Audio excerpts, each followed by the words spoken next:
James Warren Jones, ou Jim comme on l'appelait, avait du pouvoir sur ses fidèles. Cela a finalement conduit plus de 900 d'entre eux à perdre la vie dans un meurtre-suicide de masse. Un total qui, en dehors de la guerre et du terrorisme, représente le plus grand nombre de morts attribuables à une seule personne dans l'histoire moderne. Par moments, vous vous demanderez comment des individus apparemment intelligents ont pu être autant fascinés par cet homme au point d'être prêts à mourir pour lui. Et comme pour la plupart des tueurs en série, tout a commencé avec son enfance. Jetons un œil à l'esprit de Jim Jones.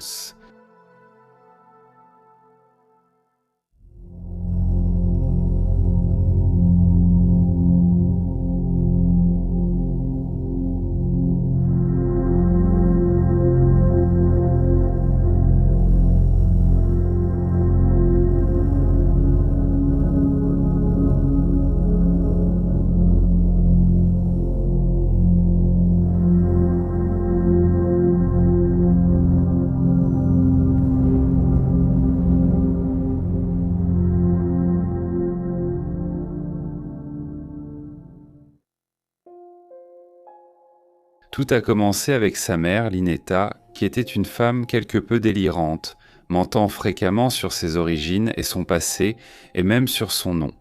Elle s'appelait en réalité Lynetta. Elle affirmait aussi, en raison de sa peau foncée, qu'elle avait du sang indien, bien qu'il n'existe aucune preuve de cela. Elle croyait fermement aux esprits et à la réincarnation, et affirmait avoir eu une vie antérieure. C'était une femme très importante et, dans sa vie actuelle, elle comptait reproduire cela. Mais les choses ne se sont pas déroulées ainsi. Et au moment où elle était enceinte de son premier enfant, ses deux parents étaient déjà décédés et elle en était déjà à son troisième mariage avec John Henry Jones, un vétéran de la Première Guerre mondiale. John avait été pris dans une attaque au gaz allemande qui avait endommagé ses poumons et l'avait laissé handicapé pour le reste de sa vie. John était plus âgé que Lynetta, bien qu'on ne sache pas exactement de combien, car elle a également menti sur sa date de naissance. Lorsque Lynetta a épousé John, elle croyait entrer dans une famille influente et elle s'attendait à mener une vie choyée. Mais elle ne pouvait pas se tromper davantage. La seule chose que la famille Jones a fournie était une petite ferme à Crete, dans l'Indiana. Cependant, les jeunes mariés étaient de piètres fermiers, et John devait compléter leurs revenus en travaillant sur les routes. Un travail qui a aggravé son problème pulmonaire, le laissant avec peu ou pas d'énergie pour travailler également à la ferme. Et avec son mari à peine capable de parler, Lynetta se sentait seule. Cela n'arrangeait rien, elle avait du mal à nouer des liens et à se faire accepter dans la communauté. Ses jurons et le fait de fumer en public attiraient des regards désapprobateurs des habitants. Les choses ne feraient qu'empirer lorsque Lynetta tomba enceinte, et le 13 mai 1931, elle donna naissance à un garçon qu'ils appelèrent James Warren Jones, un enfant dont elle affirma plus tard qu'elle était destinée à le mettre au monde, car il deviendrait un grand homme. Sous pression financière et avec la santé de John déclinante, ils perdirent la ferme et emménagèrent dans un logement loué à proximité. La maison était modeste mais suffisante, et bien que John fût apprécié des habitants, Lynette ne l'était pas. Cependant, la principale chose qui distinguait la famille de presque tout le monde dans la région était leur refus d'aller à l'église le dimanche. Et c'est seulement la bonne réputation de la famille Jones dans son ensemble qui les empêchait d'être complètement ostracisés par la communauté. Lorsque le petit James était jeune, la famille élargie des Jones soutenait financièrement John et Lynette. Mais dès qu'il est allé à l'école, cela s'est arrêté. Donc, à l'automne 1936, Lynette a dû trouver un emploi. La famille menait une existence morose. À ce moment-là, John était trop malade pour travailler et parlait à peine, et sa femme travaillait dans une usine. Elle pensait mériter mieux, ce qui accentuait son ressentiment et sa frustration face à la tournure de sa vie. Ils furent bientôt connus comme le couple étrange, mais il semble qu'il n'était là pas aussi étrange que leur fils était en train de le devenir. Pendant une grande partie de sa jeunesse, le jeune Jimmy, comme on l'appelait, a été négligé, sa mère n'était pas maternelle, et son père était trop malade pour s'occuper de lui. Jimmy errait souvent dans les rues pendant que sa mère travaillait, celle-ci lui interdisant l'accès à la maison jusqu'à son retour. Heureusement, ses tantes et la communauté veillaient sur lui et le nourrissaient quand il avait faim. Jimmy était toujours poli et reconnaissant pour leur générosité. Et il a tissé un lien avec les femmes de la communauté qui voulaient tôt le materner et prendre soin de lui. Une femme en particulier a eu une énorme influence sur lui. Elle s'appelait Myrtle Kennedy. Une femme très gentille mais profondément religieuse qui poussait sa foi à l'extrême. Son mari était pasteur à l'église nazaréenne de Lynn. Les Nazaréens étaient une secte chrétienne qui avait des vues traditionnelles sur le comportement social et désapprouvait à la danse, l'alcool et les jurons. Ils exigent que les femmes couvrent leurs bras et leurs jambes en tout temps pour éviter la convoitise pécheresse des hommes. Myrtle était également connue pour essayer de recruter des habitants pour son église et affirmer que s'ils la rejoignaient, ils étaient assurés de la gloire dans l'au-delà. Comme Jimmy n'avait aucune foi, elle le considérait comme un candidat parfait pour son église. Et comme Jimmy acceptait avec gratitude les tartes qu'elle lui préparait, elle saisissait l'occasion de lui prêcher la bonne parole de Jésus. Très vite, le petit garçon se rendait à l'église chaque dimanche, accompagné de Myrtle, et il absorbait l'idéalisme comme une éponge. Cependant, Jimmy tenait à découvrir d'autres confessions et commença à assister aux offices des méthodistes, des Quakers et des disciples du Christ, et il fut baptisé par ceux qui l'exigeaient. Cette pratique était inconnue dans la communauté profondément religieuse de Lynn, et cela ne fit que renforcer l'idée chez les habitants que Jimmy Jones et sa famille étaient étranges. Bien que Myrtle ait été très affectée par son manque de dévouement envers les Nazaréens, même enfant, Jimmy parvenait à justifier ses actes, et elle croyait tout ce qu'il disait et continuait à le chérir. Pour le reste de sa vie, Jimmy est resté en contact avec Myrtle Kennedy, la femme qui lui a fait découvrir la religion.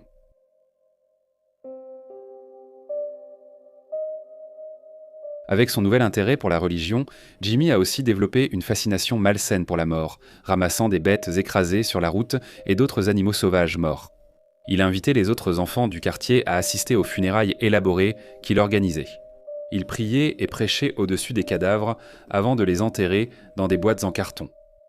Quand Jimmy avait 10 ans, la Seconde Guerre mondiale a éclaté et les États-Unis étaient saisis par la fièvre de la guerre.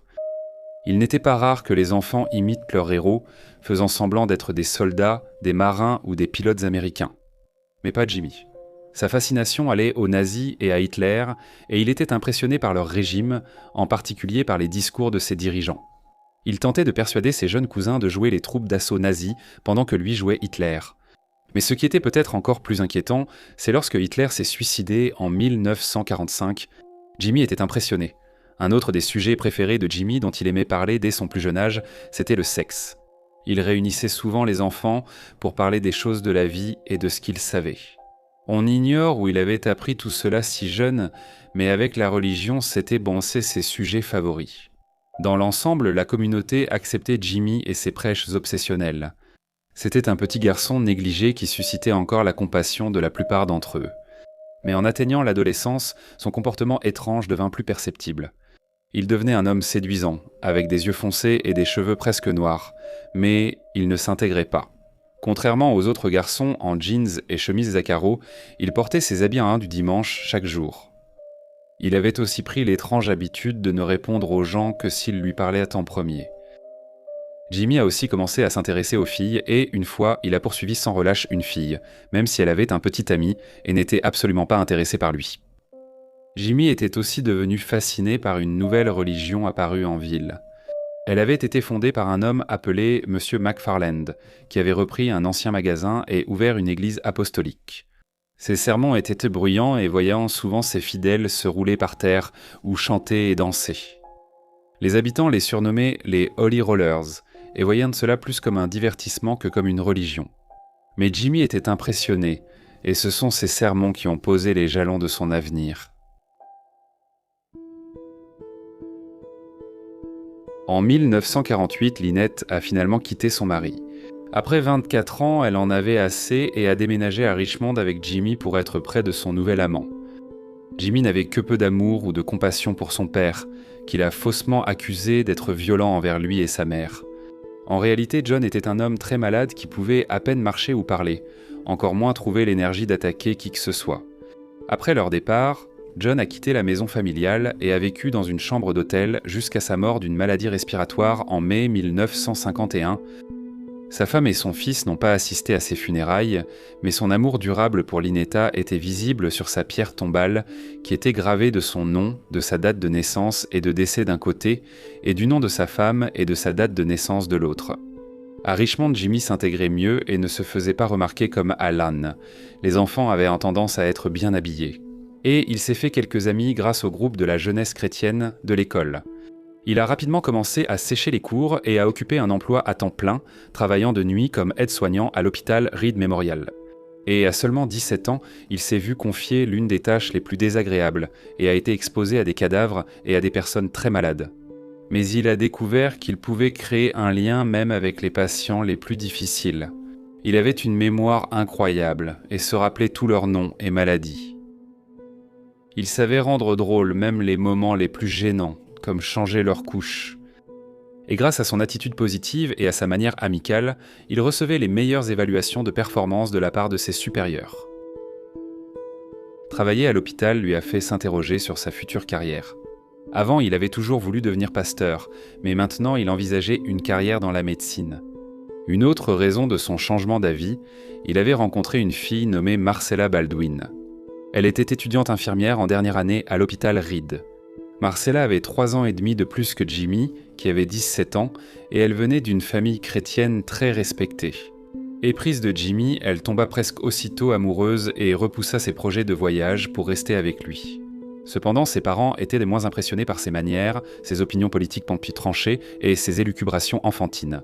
Et ils auraient préféré que Marcella ait choisi quelqu'un de plus raffiné, mais ils étaient pas prêts à lui donner une chance pour le bien de leur unique enfant bien-aimé. Marceline et Jimmy se sont mariés le 12 juin 1949 à l'église méthodiste Trinity de Richmond, lors d'une cérémonie chrétienne traditionnelle. Après le mariage, le couple a vécu chez les parents de Marceline. Peu après, Jimmy s'est violemment disputé avec sa nouvelle belle-mère. Lorsqu'elle a déclaré que ce n'était pas chrétien que des personnes de races différentes se marient, Jimmy n'était pas d'accord avec cela et a fait ses valises. Et avec Marcella, Jimmy a quitté la maison. Et pendant longtemps après, ils n'ont pas vu leur fille. Le couple a déménagé à Bloomington. C'est ici que Marcella a découvert les vraies convictions de l'homme qu'elle avait épousé. Quand Jim déclara qu'il ne croyait pas en son Dieu, le Dieu de la Bible en lequel on lui avait appris à croire. Cette révélation provoqua de fréquents désaccords au sein du couple. Marcella avait épousé Jim, pensant qu'il était chrétien, et à un moment donné, elle avait même envisagé de divorcer à cause de sa foi différente et de ses convictions socialistes affirmées. Mais une mère lui conseilla de tenir bon et d'être patiente. Finalement, Marceline et Jim se sont réconciliés avec leur famille, et le couple a même accueilli le cousin de 10 ans de Marceline, Ronnie, dont la mère était trop instable pour s'occuper de lui. Cependant, Jim avait souvent des conversations inappropriées avec le garçon, et il en savait bien plus qu'il n'aurait dû sur des sujets intimes pour un garçon aussi jeune. Jim critiquait aussi constamment la mère de Ronnie, ce que ce dernier n'appréciait pas du tout. Et lorsque le couple lui a demandé de les accepter comme ses parents, il a refusé, ce que Jim a considéré comme une trahison de sa gentillesse et de celle de Marceline. Marcella a été dévastée lorsque Ronnie a refusé leur offre d'adoption. Et il n'a pas fallu longtemps avant qu'il ne se tourne vers une autre enfant que Jones avait rencontrée à l'église de Somerset. Elle s'appelait Agnès. Elle avait 11 ans, mais les raisons de son arrivée chez les Jones restent un mystère. Peu de temps après avoir adopté Agnès, Jim fut de nouveau attiré par l'église méthodiste. Il avait auparavant exprimé son mépris pour leurs enseignements, mais il s'est rendu compte qu'ils avaient changé de position. Et ils adoptaient désormais une nouvelle croyance sociale officielle qui soutenait la réduction de la pauvreté. Le droit à la négociation collective, la liberté d'expression, la réforme du système carcéral et, surtout pour Jim, l'intégration raciale. Cet engagement nouveau de l'église méthodiste poussa Jim à déclarer qu'il avait l'intention de devenir pasteur méthodiste, une décision qui ravit grandement sa femme et sa famille. Dans le cadre de sa recherche d'une église qu'il accepterait comme pasteur stagiaire, Jim et sa famille commencèrent à assister aux offices dans des églises noires. Jim adorait cet environnement et bien qu'il soit généralement la seule famille blanche présente, il était dans son élément. Chanter, danser et participer à des sermons où le contact physique était fréquent. La famille s'est fait beaucoup de nouveaux amis et a participé avec enthousiasme. À seulement 21 ans, Jim a été embauché comme pasteur stagiaire à l'église méthodiste de Somerset à Indianapolis, et il a prononcé son premier sermon devant une petite congrégation. Pour Jim, c'était le début de son rêve. Cependant, les choses ne se sont pas passées comme Jim l'avait espéré. Il n'avait aucun contrôle sur les sermons et n'était pas autorisé à prêcher avec vigueur à la congrégation au sujet des divisions sectaires et de l'aide aux plus démunis.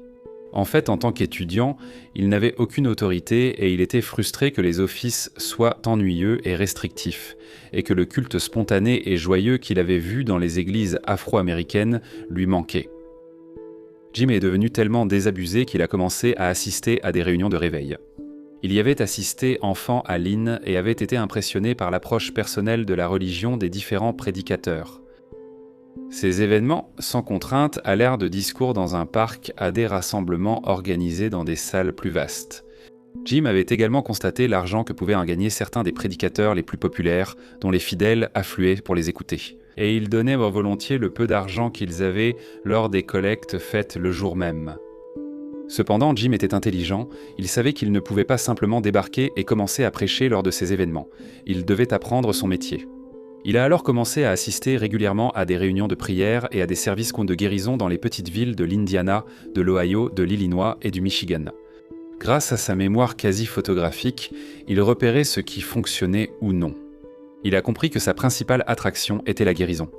Cela impliquait de chasser les démons, de guérir le cancer et d'autres maladies, de rendre la vue aux aveugles et de faire marcher les boiteux, soit par l'imposition des mains, soit en invoquant bruyamment le Seigneur.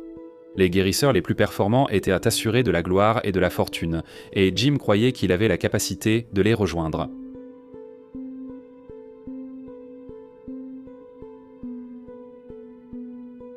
Jim a commencé à se mêler à la foule avant de prendre la parole, écoutant leurs conversations et mémorisant ou prenant des notes sur ce qu'ils disaient, ainsi qu'en retenant leurs noms et leurs maladies. Puis, lorsqu'il prêchait, il prononçait certains de ces noms. Et les foules stupéfaites croyant que le Seigneur était au courant de leurs difficultés personnelles et transmettait sa compassion à travers Jim. Il leur assurait alors que Dieu veillait sur eux et qu'il interviendrait pour les guérir. Le public était stupéfait que cet homme qu'ils n'avaient jamais rencontré auparavant, qui connaissait toutes ces informations personnelles sur eux, les ait reçues de Dieu. Même sa femme, Marcelina, était stupéfaite. La rumeur a circulé sur le circuit des réveils au sujet du jeune prédicateur, doté de dons divins, lisant dans les pensées et apportant le réconfort du Seigneur lui-même. Puis il a eu une percée encore plus grande lorsqu'il prêchait à Columbus. Il a raconté à la congrégation qu'une petite vieille dame habillée en blanc l'a appelé et lui a dit « Je vois que vous êtes un prophète. On vous entendra partout dans le monde et ce soir, vous commencerez votre ministère. » Ce soir-là, comme il le faisait toujours, il a prononcé les noms de ceux qu'il avait écoutés à leur insu et miraculeusement, ils ont été guéris. Ou du moins, il le croyait. Même Jim ne savait pas comment cela était arrivé.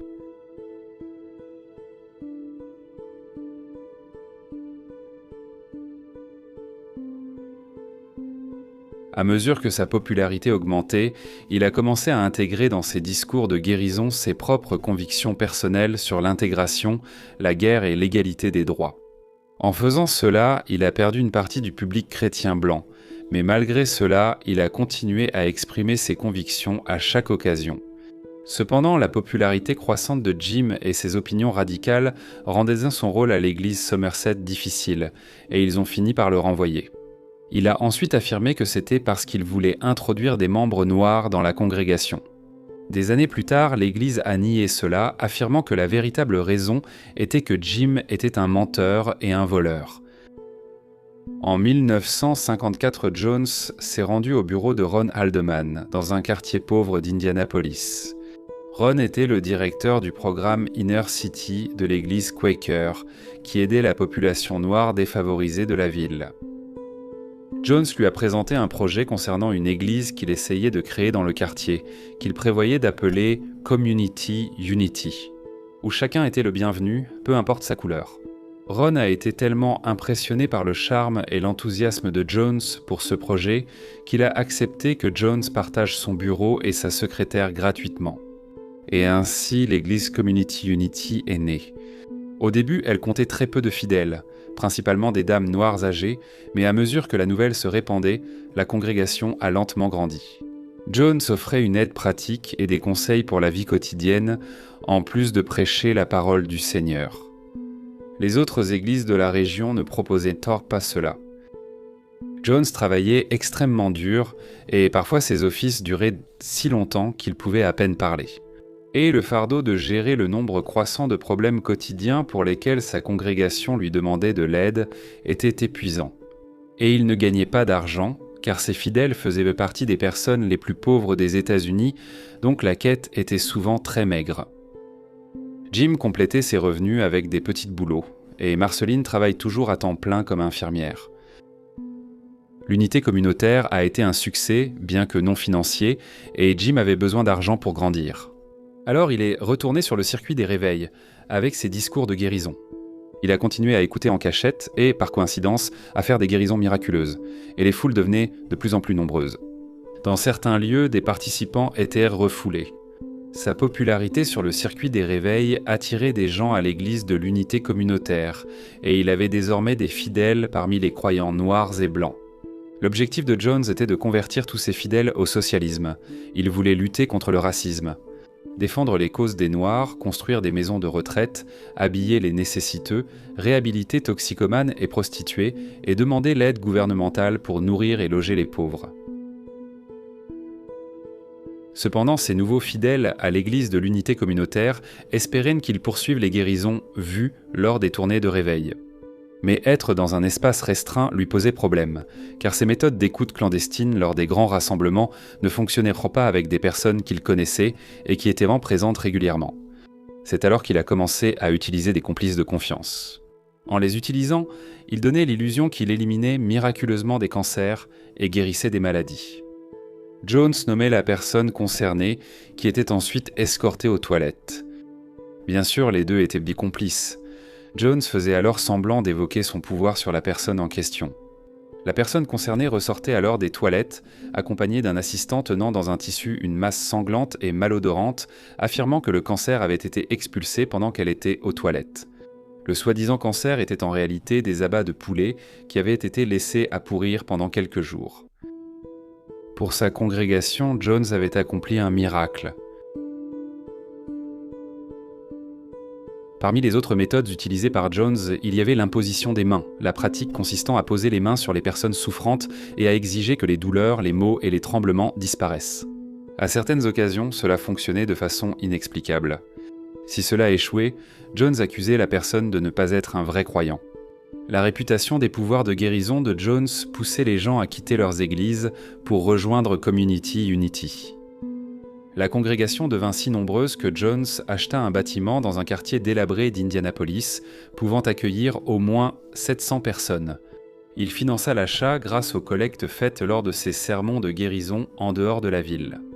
Jones nomma la nouvelle église People's Temple, écrit sans apostrophe, car ce symbole représentait la possession. Au cours des années suivantes, le nombre de fidèles de Jones augmenta. Et lui et Marceline prirent également en charge plusieurs maisons de retraite pour héberger des patients âgés de la communauté qui n'avaient personne pour s'occuper d'eux. Ce projet bénéficiait aussi de paiements gouvernementaux. Ces maisons rapportaient un revenu considérable au couple. Ils ont aussi ouvert une cantine où les membres pauvres pouvaient manger gratuitement.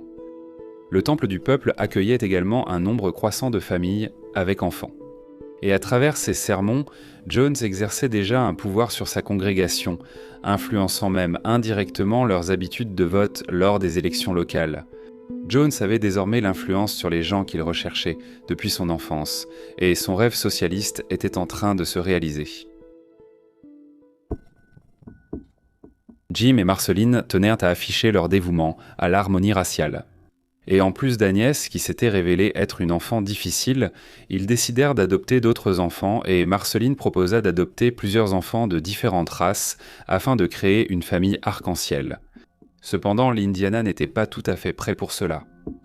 Jamais dans l'histoire de l'Indiana, un couple blanc n'avait adopté un bébé afro-américain. Alors, le couple s'est rendu en Californie et a adopté 2 orphelins coréens. Une fille de 4 ans qu'ils ont appelée Stéphanie et un garçon de 2 ans qu'ils ont appelé Lou. Peu de temps après l'arrivée des 2 enfants, Marceline découvre qu'elle est enceinte. Mais la tragédie n'était pas loin. En mai 1959, Jim a emmené sa congrégation et ses 3 enfants pour une sortie d'un week-end au zoo de Cincinnati. Marceline est restée à la maison pour se reposer car sa grossesse était difficile. Tout le monde a passé un très bon moment. Sur le chemin du retour, Stéphanie était en voiture avec un membre de la congrégation quand un conducteur ivre les a percutés de face. Raynor a été tué sur le coup.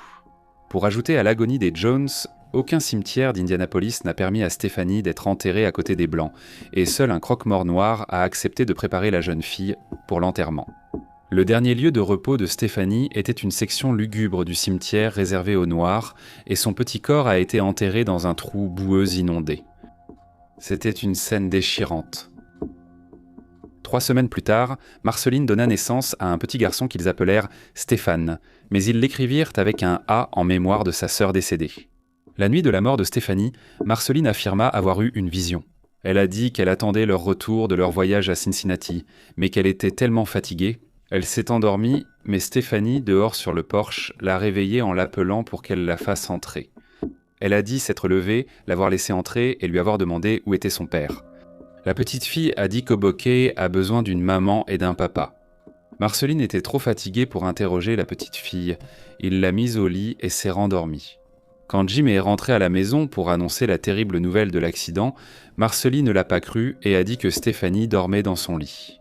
Ce n'est que lorsqu'elle a vu le lit vide que la terrible vérité lui est apparue. Mais elle ne pouvait pas oublier la vision d'Hoboken. Alors elle a contacté l'agence d'adoption en Californie et a découvert que Stephanie avait une sœur aînée nommée Hoboken, qui se trouvait dans un orphelinat en Corée. Le couple a vu la vision de Stephanie comme un signe et ils ont adopté Hoboken et l'ont renommée Suzanne. Puis, pour compléter leur famille arc-en-ciel, ils ont défié la tradition de l'Indiana et, en 1961, ont adopté un enfant noir, qu'ils ont appelé James Warren Jones. Et plus tard, un autre enfant blanc qu'ils ont appelé Tim. Jim était décidé à mettre fin à la ségrégation à Indianapolis, où le racisme, surtout chez les commerçants blancs, restait très présent. Les restaurants refusaient aux Noirs de manger sur place, ou, s'ils les acceptaient, les traitaient mal et leur servaient une nourriture de mauvaise qualité. Jim voulait changer cela et a commencé à aller manger dans ses restaurants habituels, mais en emmenant avec lui des membres noirs de sa congrégation. Au début, il a été confronté à des refus et à de l'hostilité, mais Jim a persévéré et sa ténacité a fini par porter ses fruits. Il est rapidement passé à d'autres commerces, utilisant la même approche, encourageant les propriétaires à embaucher des membres noirs de sa congrégation à des postes auxquels ils n'auraient normalement pas accès. Évidemment, c'était une chose louable à faire. La façon dont les Noirs étaient traités à cette époque était épouvantable, et toute aide ne pouvait être qu'une bonne chose. Cependant, Jim utilisait ses pouvoirs de persuasion non seulement pour changer les politiques de ségrégation, mais aussi pour gagner une influence croissante non seulement sur sa congrégation, mais aussi sur les entreprises locales. En fait, il utilisait des tactiques de corruption très subtiles pour intégrer la ville sans s'aliéner lui-même ni ses fidèles toujours dévoués. En échange, Jim exigeait une totale dévotion de tous les membres de sa congrégation. Il s'attendait à ce qu'il soit d'accord avec toutes ses opinions franches, et le défier revenait à défier la parole de Dieu. Jim manipulait ses fidèles de telle manière qu'ils dépendèrent de lui dans presque tous les aspects de leur vie, mais le tempérament autoritaire et la paranoïa de Jim commencèrent à apparaître. Quand quelqu'un quittait la congrégation, il les inondait de lettres, d'appels et de visites pour tenter de les faire revenir. Il affirmait souvent que c'était la volonté de Dieu qu'ils fassent partie du temple. Les opinions radicales de Jones attiraient aussi des menaces de la part de ceux qui pensaient qu'il allait trop loin en essayant d'intégrer tout le monde, et il affirmait avoir été menacé de violence. Bien qu'on pense qu'il ait inventé beaucoup de ces histoires pour susciter la sympathie de ses fidèles. Sa prédication changeait également, tout comme ses opinions. Il a commencé à croire qu'il était la réincarnation d'un grand homme qui avait auparavant lutté pour l'égalité et la justice. Et il a également commencé à affirmer que l'Amérique serait bientôt attaquée par des armes nucléaires et qu'Indianapolis, ainsi que tous ses habitants, seraient anéantis. Les fidèles du temple le croyaient, d'autant plus qu'à l'époque, on était en pleine guerre froide et qu'il existait une menace bien réelle d'attaque nucléaire. En 1962, Jones a dit à sa congrégation qu'il allait voyager au Brésil avec sa famille, et l'idée d'installer un nouveau lieu pour le temple dans un endroit plus sûr. Il a laissé son temple dans l'Indiana sous le contrôle de ses prédicateurs adjoints. Jones est resté 2 ans au Brésil, aidant les pauvres dans les favelas. Mais il est vite devenu évident que, sans son influence envoûtante, le temple du peuple dans l'Indiana s'effondrait, et il a donc pris la décision de revenir. À son retour en Indiana, ses fidèles étaient si peu nombreux qu'il a dû s'installer dans un bâtiment plus petit. C'était l'humiliation suprême pour Jones. Il avait perdu tout ce qu'il avait construit, alors il a été forcé de retourner sur le circuit des réunions de réveil, pratiquant ses guérisons miraculeuses, la lecture de pensées et des prophéties radicales. Bien qu'à ce stade, il contournait de plus en plus tout ce qui était biblique et se concentrait davantage sur le socialisme, il a également commencé à partager ses croyances, sur la réincarnation, laissant entendre que le vrai Christ, ou Dieu, était sur Terre. Et bien qu'il ne l'ait jamais déclaré ouvertement, il laissait entendre dans ses sermons qu'il était l'élu. Il disait aussi à ses fidèles que le monde serait englouti par une guerre nucléaire le 15 juillet 1967. Et s'il voulait s'en survivre, il devait en déménager. Finalement, il a persuadé environ 90 de ses fidèles les plus dévoués de déménager avec lui à Redwood Valley, en Californie.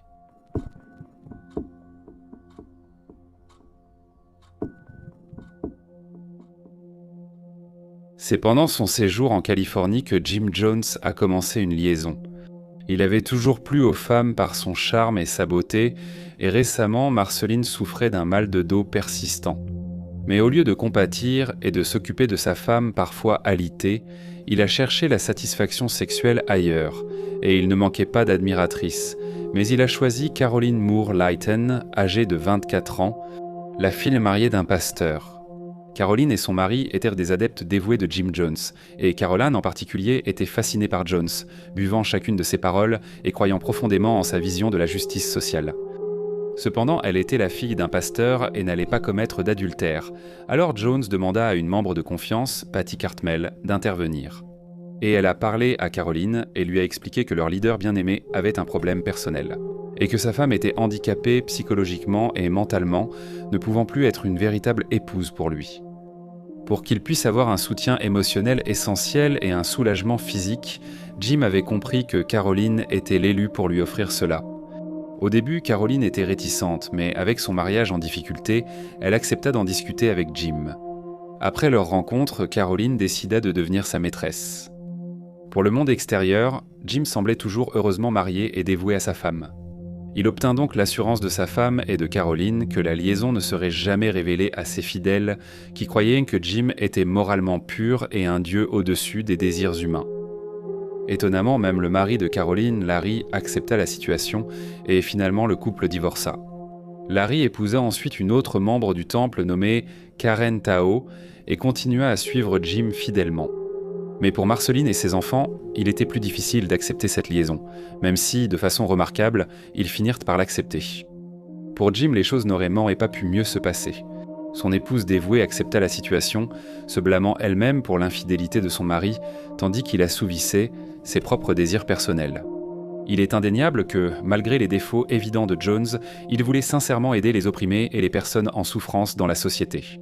Et il s'est physiquement épuisé ce faisant. Ses sermons enthousiastes étaient longs et énergiques, et la quantité de voyages qu'il effectuait commençait à lui coûter cher.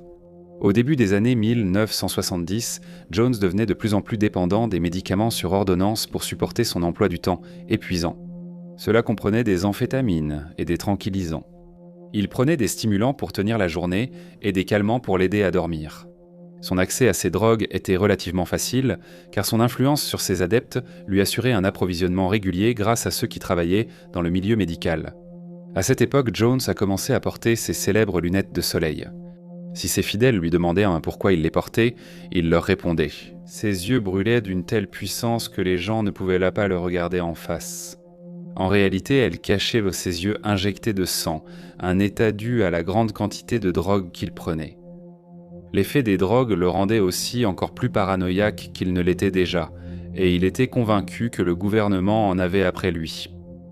Il a convaincu ses disciples qu'il figurait sur leur liste de personnes à abattre. Alors, pour se protéger, il a engagé une équipe de garde du corps armée. En plus de la paranoïa, Jones développait aussi un appétit insatiable pour le sexe, et il a commencé à rechercher des liaisons avec des membres de sa congrégation. Jones choisissait la femme qu'il voulait, qu'elle soit mariée ou non, et en tant que servante du temple, elles obéissaient volontiers. Jones ne faisait aucun effort pour cacher ses liaisons à sa femme, qui souffrait depuis longtemps, ou à sa maîtresse. Il laissait même aller jusqu'à poursuivre la nouvelle femme de l'ex-mari de Caroline, Karen. Jones franchissait désormais une limite, car certaines de ses conquêtes étaient mineures, et au moins l'une d'entre elles n'avait que 14 ans. Jones avait aussi occasionnellement des relations sexuelles avec des hommes, même s'il interdisait à ses fidèles d'avoir des partenaires du même sexe. L'une de ses conquêtes était une femme nommée Grace Stowen. Son mari, Tim, était un adepte et aussi un bon ami de Jones, qui lui donnait des conseils juridiques et était fortement impliqué dans le mouvement. Cependant, après sa liaison avec Jones, Grace est tombée enceinte et a donné naissance en 1972 à un fils appelé John Victor. Après sa naissance, Tim a fait quelque chose d'extraordinaire. Il a signé un document affirmant que le véritable père de John Victor n'était pas lui-même, mais plutôt Jim Jones. Dans l'affidavit, Stowen a déclaré qu'il avait supplié Jim Jones d'avoir un enfant avec sa femme, Grace, parce qu'il ne le pouvait pas lui-même, et parce que Jim Jones était l'être humain le plus compatissant, honnête et courageux que le monde connaisse. L'affidavit signé a été attesté par la femme de Jones, Marcelin, mais à ce jour, il subsiste des doutes quant à la véritable paternité de John Victor. Cette décision a joué un rôle clé dans la tragédie de Jonestown, coûtant finalement la vie au petit garçon. Grace a quitté le temple en juillet 1976, mais elle a confié son fils aux soins de plusieurs membres du temple. Elle pensait que ce serait mieux pour John Victor. Et bien qu'elle ait eu peur pour sa propre sécurité, elle a expliqué plus tard qu'elle ne s'inquiétait pas pour ses fils, mais elle avait terriblement tort. La révélation que son mari était le père de l'enfant de Grace a été la goutte d'eau de trop pour Marcelin. Elle avait rencontré un homme et comptait quitter Jones. Mais il ne pouvait pas laisser cela arriver, non pas par amour pour sa femme, mais à cause de l'image que cela renverrait à ses fidèles et au monde. Ainsi, avec des menaces ignobles et du chantage impliquant les enfants.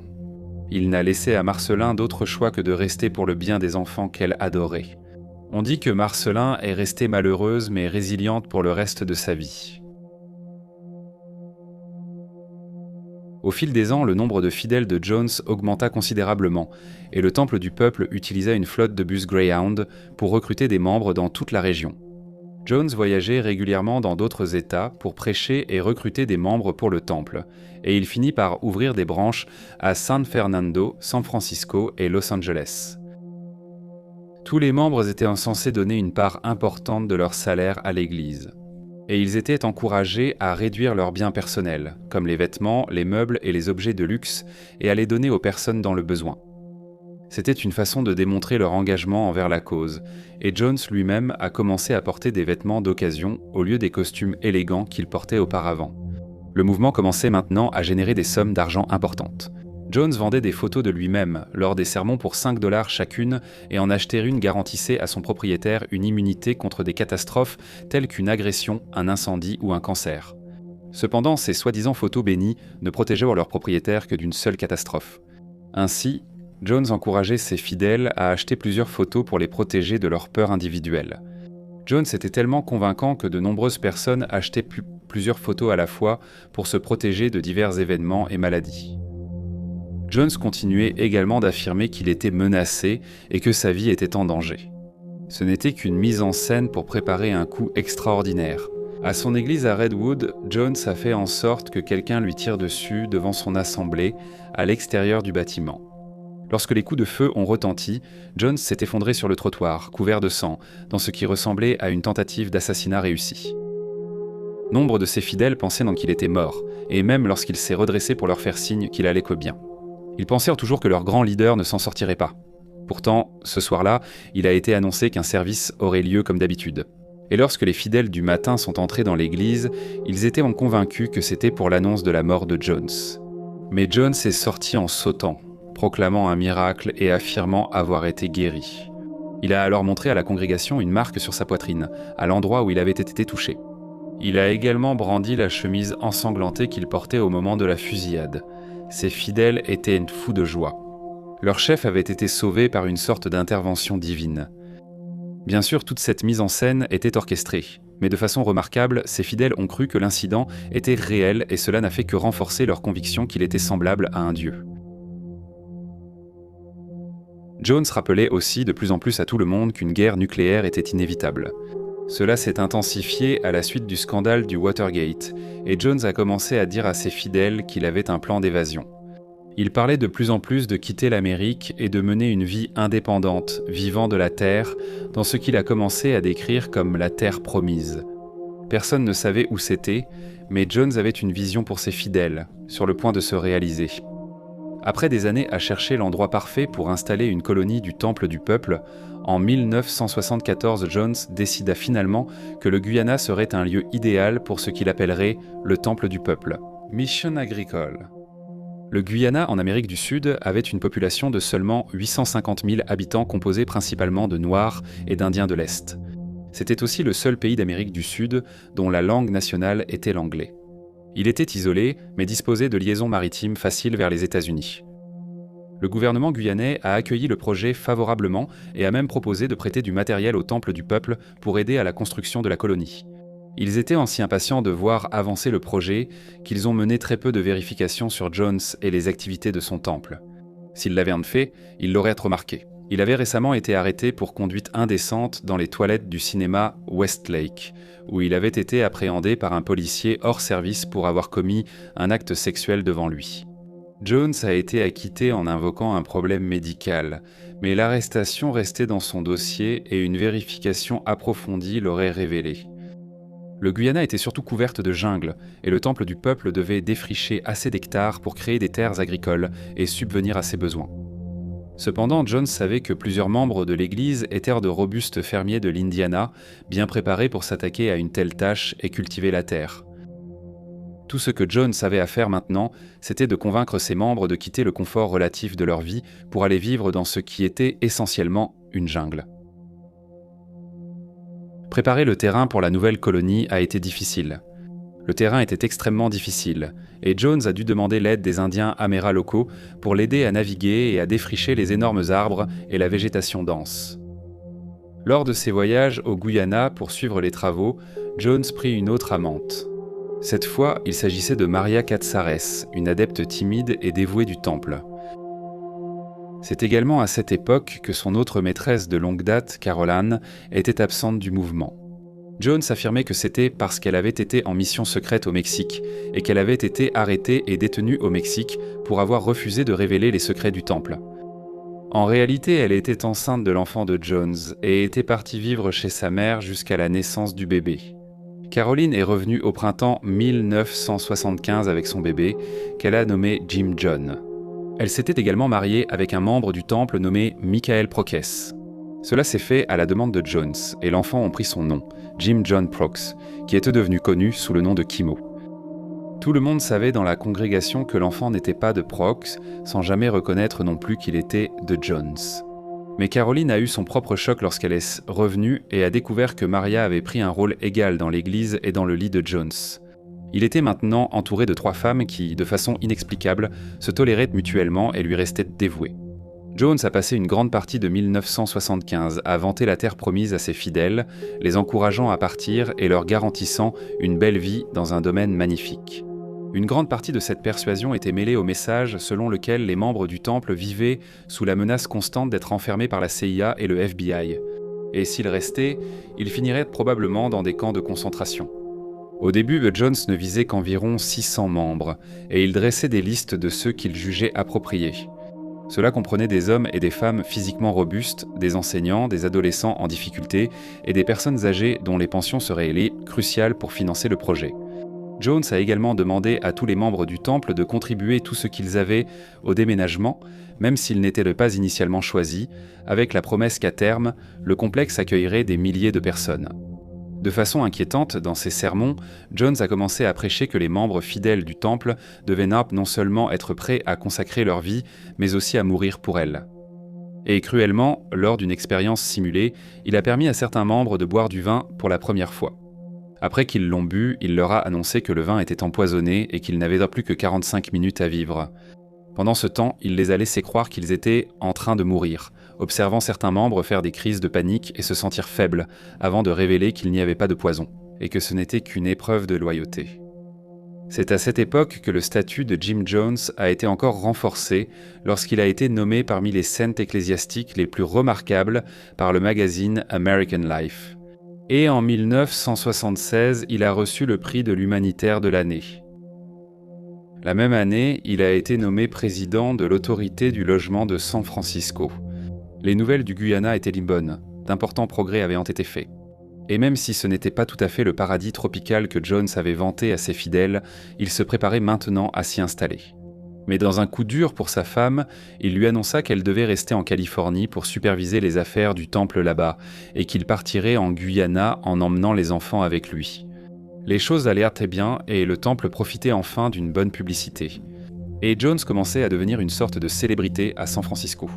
Il a même obtenu une rencontre privée avec l'épouse de Jimmy Carter pendant sa campagne présidentielle en 1976. Plus tard, Jones a dit à sa congrégation que lorsque Jimmy Carter est devenu président, il envisageait de le nommer ambassadeur des États-Unis au Guyana. Bien sûr, tout cela était complètement inventé, mais Jones jouait sur son lien avec l'épouse du président, se vantant souvent de leur relation. En réalité, sa rencontre avec lui n'était qu'une simple courtoisie de campagne. Mais avec du recul, 1976 fut une bonne année pour Jim Jones et le Temple du Peuple. Un petit groupe de fidèles avait déménagé à Jonestown et les choses progressaient en bien. Mais tout cela était sur le point de changer.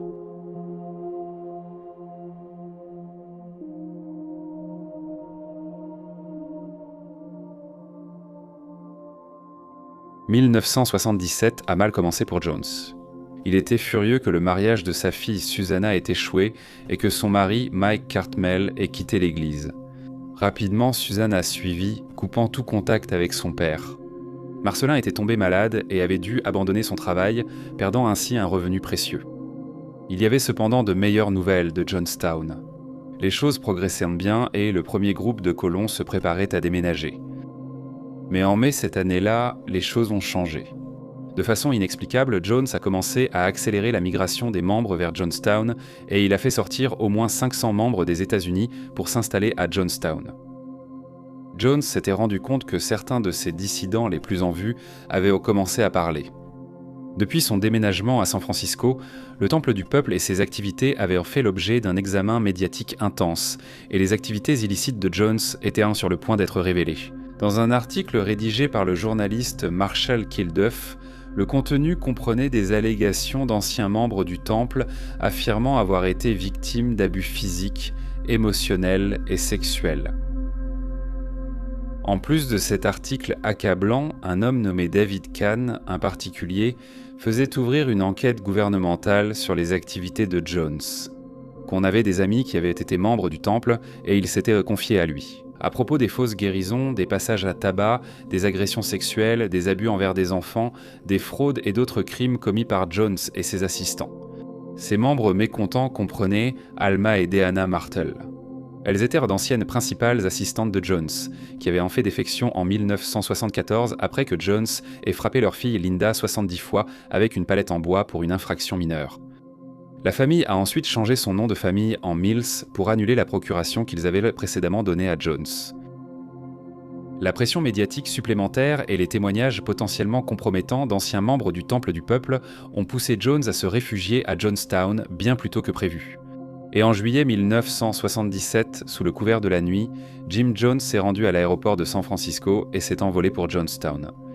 Peu de temps après son arrivée, l'article de Kilduff a été publié dans le magazine New West, dressant un portrait complet et accablant de Jim Jones.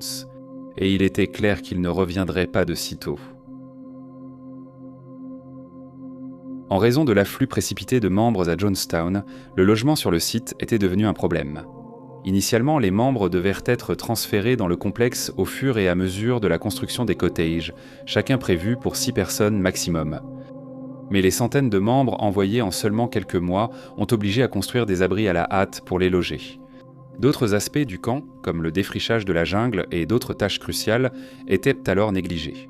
De nombreux nouveaux arrivants ont été déçus de trouver un environnement sommaire en pleine jungle et des conditions de vie exiguës, loin du paradis tropical espéré.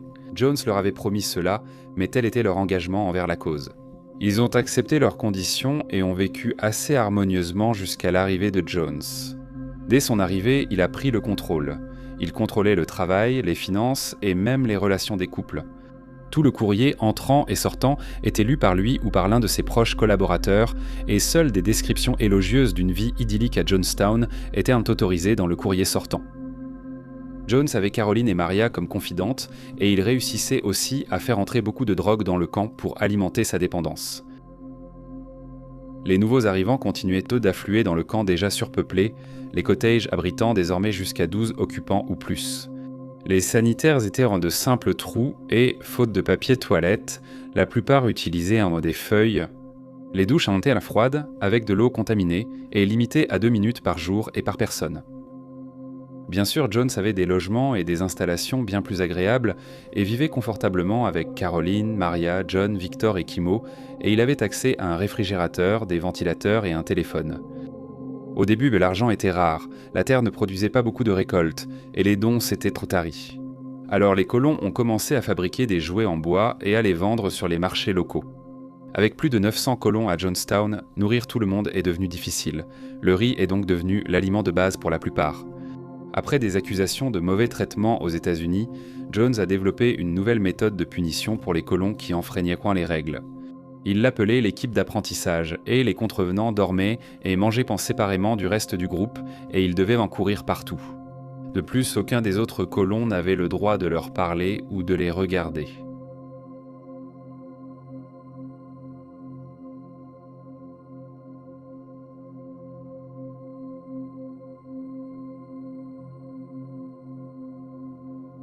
Le soir, tous les membres devaient assister à des réunions tous les soirs où Jones prêchait et donnait des nouvelles du monde, dont certaines étaient inventées par lui.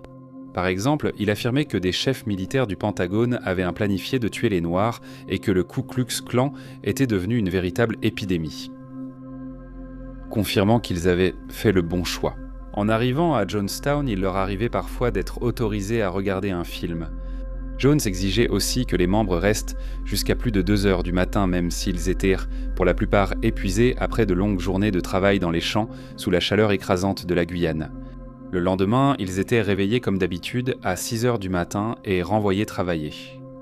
Il était impossible d'échapper à leur chef, qui possédait un système de haut-parleurs qu'on entendait dans toute la colonie principale. La situation s'était aussi tendue avec le gouvernement guyanais. Au départ, leur premier ministre était satisfait que Jones apporte une organisation industrielle travailleuse au Guyana, mais il s'était inquiété du nombre de colons arrivés en si peu de temps. Après avoir entendu parler de la controverse entourant Jones après son départ des États-Unis, il a rompu tout contact officiel avec lui. Il a dû négocier via son vice-premier ministre. Ce tournant des événements a alimenté la paranoïa de Jones, et il est devenu convaincu que le gouvernement guyanais était de mèche avec la CIA et le FBI pour comploter contre lui. La frustration grandissante de Jones l'a poussé à multiplier les diatribes envers ses fidèles lors de ses sermons et via son système de haut-parleurs. Cette négativité constante, associée au travail éreintant, à la nourriture limitée et aux règles strictes, a laissé certains colons profondément malheureux et insatisfaits de leur nouvelle vie. Mais ils ne pouvaient échapper à leur situation, Jones contrôlant leur passeport et leur argent. Malgré les conditions épouvantables, la plupart des fidèles ont apparemment choisi de rester à Jonestown. On pense que c'est parce que au moins un tiers des colons étaient des personnes âgées noires qui avaient vécu le pire du racisme aux États-Unis. Ils pensèrent que la vie à Jonestown était meilleure que de repartir et de tout affronter à nouveau, surtout que Jim Jones affirmait que les conditions aux États-Unis étaient pires que jamais pour la communauté noire. L'autre tiers étaient des adultes endoctrinés, travaillant comme esclaves pour Jim Jones, le voyant comme un dieu qu'ils adoraient et en qui ils croyaient. Malgré les conditions dans lesquelles ils se trouvèrent désormais, leur soutien envers Jim Jones restait inébranlable, du moins en apparence. Mais tout n'était pas mauvais. Les enfants en particulier étaient bien pris en charge et assistaient à des cours. Il y avait environ 300 enfants dans le camp, soit amenés là par leurs parents, soit nés sur place. Malgré le contrôle que Jones exerçait sur les quelques 900 fidèles à Jonestown. Sa fuite des États-Unis et l'article du New West ont inévitablement motivé d'anciens membres à prendre la parole. Ils ne ressentaient non plus les menaces immédiates de Jones et ont bravé Jones en témoignant des abus sexuels de Jones, des guérisons mises en scène, des prêches paranoïaques et de la discipline violente. Et la presse a commencé à rechercher de plus en plus d'anciens membres, dans un mouvement mené par Alma et Deanna Myrtle. Ils se sont mis à sauver des membres de Jonestown qu'ils soupçonnaient d'être retenus là contre leur gré. Parmi le groupe appelé « Proches inquiets », il y avait Grace Stowen, qui avait confié son fils John Victor à Jones. Et l'enfant était maintenant retranché avec le chef à Jonestown. Le 18 avril 1977, elle s'est rendue au tribunal de San Francisco pour demander officiellement la garde de son fils. Et en novembre de cette année-là, elle a obtenu la garde physique de l'enfant. Mais comme il se trouvait à Johnstown, loin de la juridiction du tribunal de l'État, obtenir la garde serait difficile. Mais John Victor n'était pas le seul enfant que des parents voulaient voir sortir de Johnstown. D'autres essayaient aussi de sauver leurs enfants, qu'ils pensaient être retenus sous la contrainte dans le camp. Même le père de la compagne de Jones, Maria, a essayé de convaincre sa fille de partir, mais ses tentatives pour la rencontrer ne se sont pas bien passées. Après avoir enfin réussi à la rencontrer au Guyana, elle s'est montrée hostile et l'a accusée plus tard à tort de violence physique et d'abus sexuels. Jones avait suggéré cela pour que son père la laisse tranquille. Cependant, cela a eu l'effet inverse, et le père de Maria est devenu encore plus déterminé à exposer Jones et les pratiques du temple du peuple. Jones a rencontré un autre problème. À la fin de 1977, sa femme Marcelin, épuisée d'avoir essayé de défendre son mari aux États-Unis, s'est envolée pour le Guyana afin d'être avec lui. Pour Marcelin, ce n'était pas les retrouvailles avec son mari qu'elle attendait. Elle l'a découvert vivant avec ses 2 amantes dans un pavillon luxueux, alors qu'elle était reléguée dans un petit cottage du camp. Un peu mieux que les autres, mais certainement pas du luxe. Mais comme toujours, elle a accepté la situation et continué à faire de fréquents allers-retours aux États-Unis pour défendre son mari et l'Église. Cependant, elle n'était pas stupide et elle a commencé à déplacer de l'argent sur différents comptes afin de protéger ses enfants. S'il voulait un jour quitter Johnstown, apparemment, Jones en a été informé, mais il a choisi de ne prendre aucune mesure contre sa femme. Pour finir une mauvaise année, la mère de Jones, Lynetta, qui s'était installée à Johnstown avec son fils, est décédée le 9 décembre, apparemment d'un arrêt cardiaque.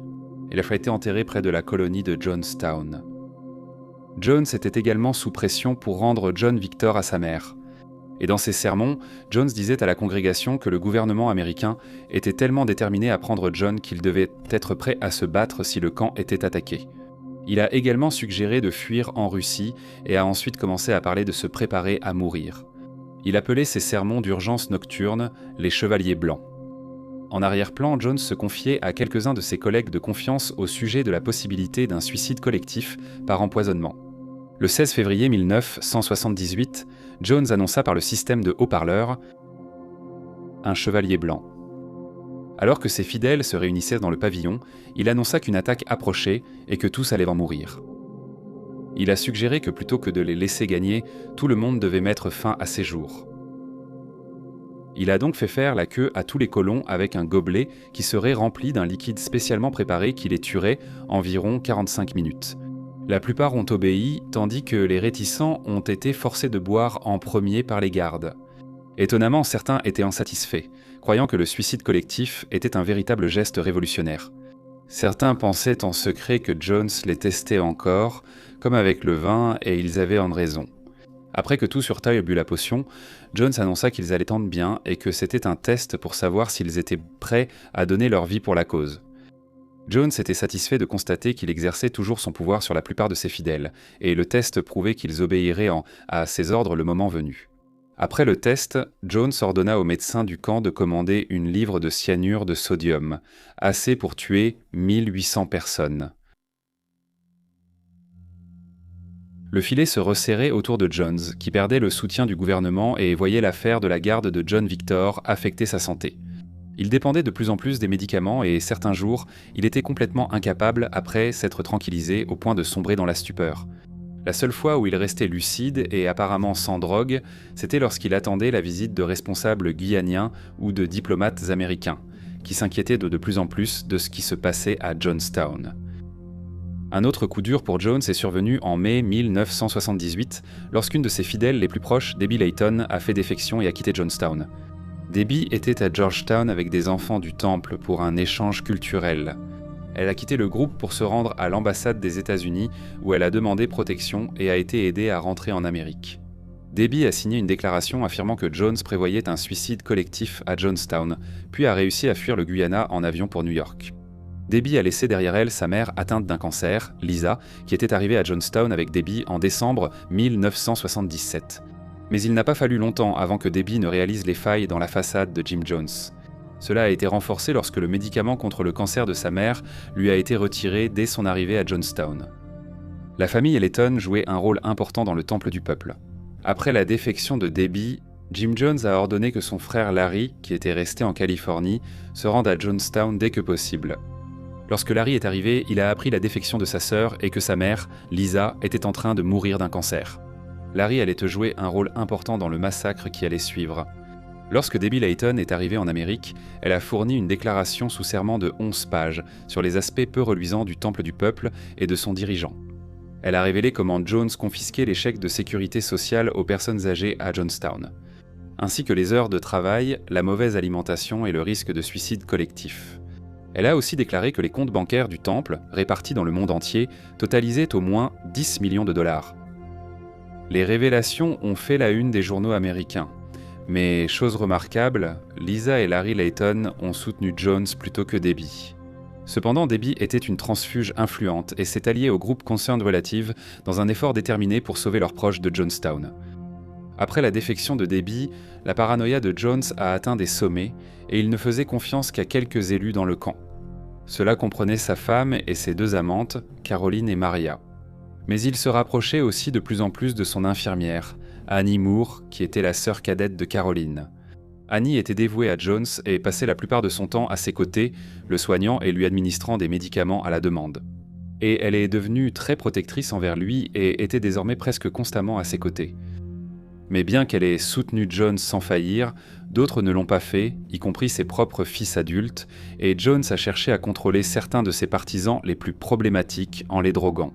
Annie organisait leur sédation, essentiellement pour les faire taire et les empêcher de faire défection ou d'exprimer leurs inquiétudes aux autres fidèles. Ils étaient maintenus de force par la sécurité de Johnstown et injectés avant d'être placés dans ce qu'on appelait l'unité de soins prolongés. Alors que certains des colons devenaient de plus en plus découragés, Jones a pensé jouer sa carte maîtresse pour les rallier à sa cause et susciter un peu de sympathie. Le 8 août 1978, Jones annonça par haut-parleur qu'il était atteint d'un cancer du poumon en phase terminale. Son but était de vivre assez pour transmettre le pouvoir à un nouveau dirigeant. Il a également dit à la congrégation qu'il souffrait et que son espérance de vie, déjà limitée, serait encore réduite si quelqu'un à Johnstown faisait quelque chose de blessant. Jones a expliqué que malgré toutes ces guérisons, il avait désormais oublié comment se guérir lui-même. L'annonce a choqué la plupart de ses fidèles, bien que le diagnostic ait été totalement faux, comme l'a confirmé un médecin plus tard. Jones a maintenu la façade et même ses fils croyaient qu'il mourrait d'un cancer et que tout bouleversement pourrait encore raccourcir sa vie. L'annonce a pu calmer les tensions dans le camp, mais aux États-Unis, la pression augmentait pour qu'une enquête soit menée sur Johnstown, après de nombreux rapports évoquant des mauvais traitements et des violations des droits humains. L'homme qui a décidé de prendre les choses en main fut le député californien Leo Ryan. Ryan avait un intérêt personnel pour le Temple du Peuple, car il était ami avec le père d'un ancien membre du Temple, Bob Houston, dont le corps mutilé a été retrouvé près des voies ferrées le 5 octobre 1976. 3 jours après, une conversation téléphonique sur écoute a fait surface, dans laquelle Houston parlait avec son ex-femme de quitter le Temple du Peuple. Et bien que rien n'ait jamais été prouvé, sa mort inattendue, ainsi que celle d'environ 8 autres anciens membres du Temple, ont été liées au mouvement. Ryan était également au courant de la bataille pour la garde entre le chef d'un groupe de proches inquiets, Timothy Stowen et Jones. Il a donc décidé d'aller voir par lui-même ce qui se passait à Johnstown.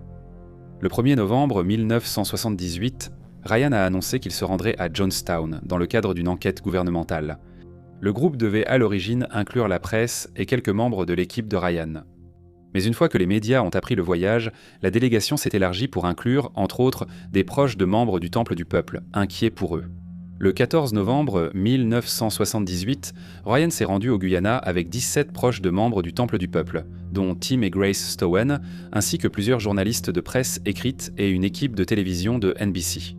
Lorsque Jim Jones a appris la visite, son conseiller juridique a tenté d'imposer des conditions restrictives à la visite. Il a même demandé l'aide du gouvernement guyanais, qui était tout aussi mécontent de la visite. Mais Ryan était déterminé et déclara qu'il allait entrer dans Johnstown, que Jim Jones le permette ou non. Jones avait été informé de tous les membres qui composaient l'entourage de Ryan, et il fut particulièrement furieux lorsqu'il apprit que Grace et Tim en faisaient la partie. Il refusait catégoriquement qu'ils mettent les pieds à Johnstown. Pendant 3 jours, Ryan négocia avec les avocats de Jones et organisa des réunions urgentes avec l'ambassade et les responsables guyaniens pour tenter d'accéder à Johnstown. Mais Jim était ferme. Aucun visiteur, il s'est isolé dans son cottage et ne communiquait que par téléphone. Mais Ryan ne renonçait pas et s'est rendu au siège du temple à Lahama Garden, à Georgetown, où il a demandé à parler à Jones par radio. Sharon Amos, la membre la plus haut placée du temple présente, a dit à Ryan qu'il ne pouvait pas car sa visite n'était pas prévue. Mais Ryan a remarqué qu'au siège du temple, il ne semblait y avoir aucune image religieuse ni aucune prière observée. Il s'est demandé si le temple du peuple était vraiment une église. Et lorsqu'il est retourné à Washington, il a décidé de vérifier si le temple du peuple méritait vraiment le statut d'exonération fiscale dont il bénéficiait actuellement. Cette menace voilée a été communiquée à Jones, et il a commencé à discuter de la possibilité d'une visite restreinte de Ryan. Après l'intervention inhabituelle de Marcinine pour sauver ce qu'ils avaient rebâti depuis des années, Jones a accepté que Ryan vienne en visite.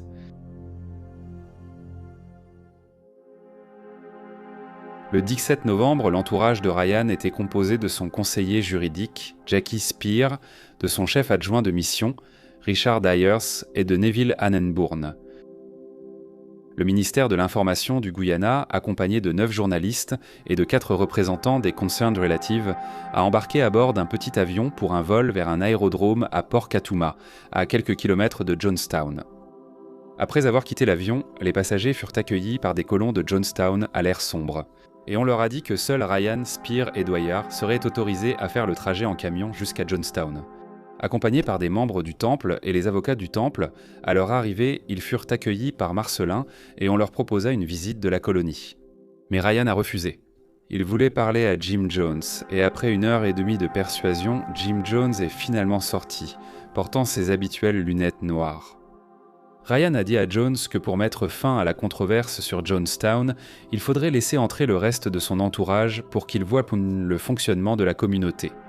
Jones a accepté à contre-cœur, avec une exception.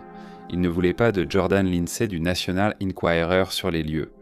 Ryan a accepté, le camion est retourné à la piste et les autres visiteurs ont pu entrer. Les colons avaient travaillé plus dur pour que tout soit parfait pour la visite et de la nourriture fraîche avait été préparée. Jim Jones était déterminé à faire bonne impression. Les membres du temple discutaient tant librement avec les visiteurs, et Ryan et ses assistants n'ont trouvé aucune preuve que quelqu'un n'était retenu là contre sa volonté. Ils ont reçu beaucoup de nourriture, puis ont été divertis par l'orchestre de Jonestown. Jones a même permis aux journalistes de l'interviewer. Plus tard dans la soirée, Ryan s'est adressé à la congrégation pour expliquer sa venue et a déclaré, après avoir parlé aux colons, il pensait que les accusations contre Jonestown étaient fausses et que certains lui avaient dit que vivre là-bas était la meilleure chose qui leur soit arrivée. Ryan a été accueilli par des acclamations et des applaudissements. Seuls certains visiteurs ont pu passer la nuit à Jonestown, les autres étant ramenés en camion en ville voisine. Mais Ryan avait appris qu'un des journalistes de NBC, Don Harris, avait reçu un mot pendant la soirée de la part de 2 colons nommés Vernon Cosney et Monica Bagby. Le mot disait « S'il vous plaît, aidez-nous à sortir de Jonestown ». Ryan a ensuite promis au couple qu'il ferait tout son possible pour les aider et qu'il partirait avec lui lorsqu'il quitterait les lieux le lendemain. On pense que Jim Jones était au courant de la défection prévue. Le lendemain, 11 colons qui voulaient quitter Jonestown ont profité de l'occasion pour s'échapper à travers la jungle. Ils pensaient qu'ils ne seraient pas remarqués pendant un certain temps, car tout le monde était tellement préoccupé par la visite de Leo Ryan. Leo Ryan s'est assis pour le petit déjeuner. Jim Jones devait le rejoindre, mais il ne s'est pas présenté. Mais Ryan n'était pas inquiet. Il était pressé de commencer à interroger les colons et de voir qui voulait repartir avec lui. Plus tard, ceux n'ayant pas dormi au camp la veille sont revenus et Marcelin les a accueillis avec un petit déjeuner, puis une visite du camp. La visite était très orchestrée et chacun semblait avoir bien préparé son discours. Les journalistes sont devenus méfiants et ont eu l'impression que Marcelin essayait de leur cacher certaines choses. Pendant ce temps, Ryan et Speer parlaient toujours avec les colons. Vers midi, Jim Jones est apparu, il était visiblement agité. Il avait appris que les 11 déserteurs s'étaient enfuis à travers la jungle. Et maintenant, il se retrouvait face à 15 autres membres qui voulaient repartir avec Ryan. Et malgré les discussions de Marcelin et Jones, ils étaient déterminés à partir. Alors que Ryan rassurait les déserteurs en leur disant qu'ils iraient en bien, d'autres les aidèrent à faire leurs bagages. Mais le camp devenait tendu. L'atmosphère autrefois accueillante était maintenant nettement hostile. Et pour aggraver les choses, une tempête a éclaté. Des nuages sombres assombrissaient le camp et un vent mordant hurlait à travers les chalets, suivi d'un déluge de pluie. Les colons et les déserteurs se blottirent ensemble sous le pavillon pour s'abriter, mais la tension était palpable. Ryan demanda les passeports aux déserteurs et on les lui remit, ainsi que de l'argent pour voyager. Ryan croyait que sa mission était presque accomplie.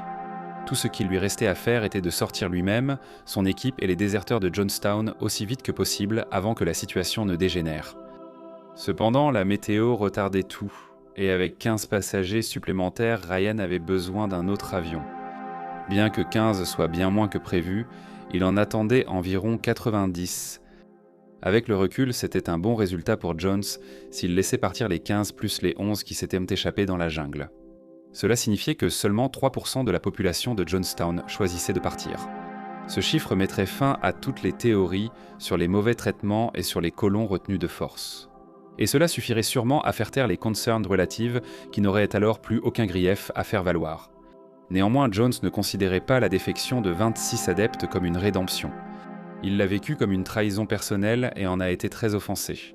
Leur déloyauté a marqué le début de la fin dans son esprit tordu et paranoïaque. Après la tempête, visiteurs et déserteurs étaient les prêts à partir.